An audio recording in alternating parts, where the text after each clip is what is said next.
Yeah, my name is Robert Casillas. I'm an alumni of the class of 1968.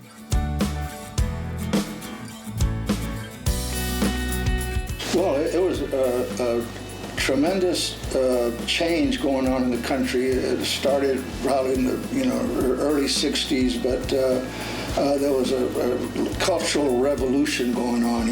Those were the days of hippies, long hair, bell bottoms, crazy music. So it was a tremendous change for the status quo. People didn't like long hair and hippies and bell bottoms.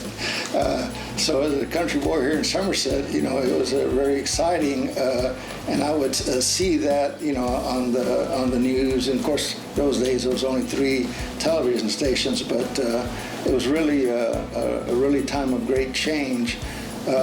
But great change, but still very different here because we're a rural community. So I think there was 42 or 43 of us that graduated in '68. So not many, not compared to now, but it was a lot of fun.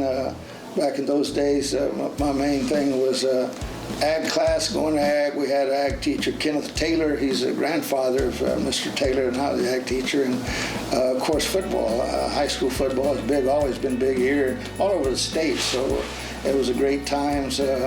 We had a couple of coaches. My freshman, sophomore year, we had Coach Earl McKeithen, and then he left to go to Bandera, I think, and then we got Roger Schatz as a junior and senior. So unfortunately, Coach Schatz just passed away not too long ago, but it was great times. And we had, in those days, our main rivalry was Lytle. So we had our great battles here against Lytle. In fact, here in 1967, we beat Lytle 20-12, but it was a tough game because at halftime we were down 6-0, and we kicked off to them, and they scored a touchdown. So it was rapidly 12-0, but we came back to win 20-12. So that was a really, really great victory for our little team.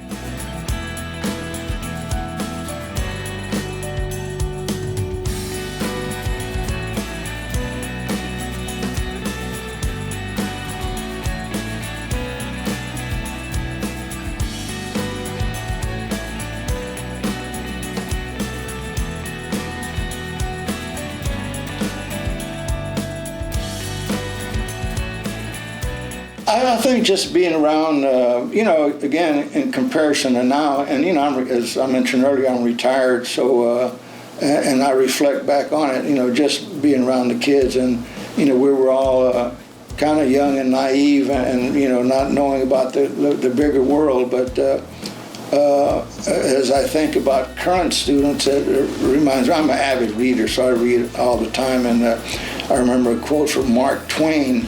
And Mark Twain had an interesting quote. He said that 2 most important days of a person's life is the day you were born, and then the second most important day is the day you find out why. What is your purpose?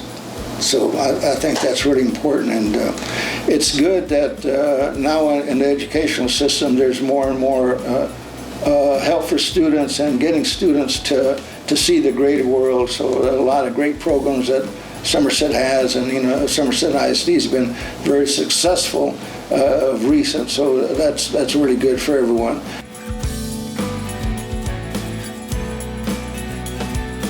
Well, I just focus, learn about, and I'm big about writing things down. So, write stuff down. What do you want to do? Do you want to be a fighter pilot? Do you want to fly airplanes? Do you want to be a train conductor? List all the things you want to do, and talk about it with your friends, and so you get an understanding what other people want to do, and then learn about that. Before you go into that field, just learn about it.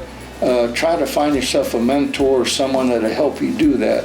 I wish I would have had, and I'm sure I did, probably more of them that helped guide me when I was younger. And of course, everyone has, especially young people are no different now than they were when I was a youngster, and a lot of times they're headstrong and have this idea they want to do this or that, and that's good. You got to focus on it. I'm just saying, learn about it, learn about other opportunities, and it's important to learn what those careers pay you, because obviously you can't function without money.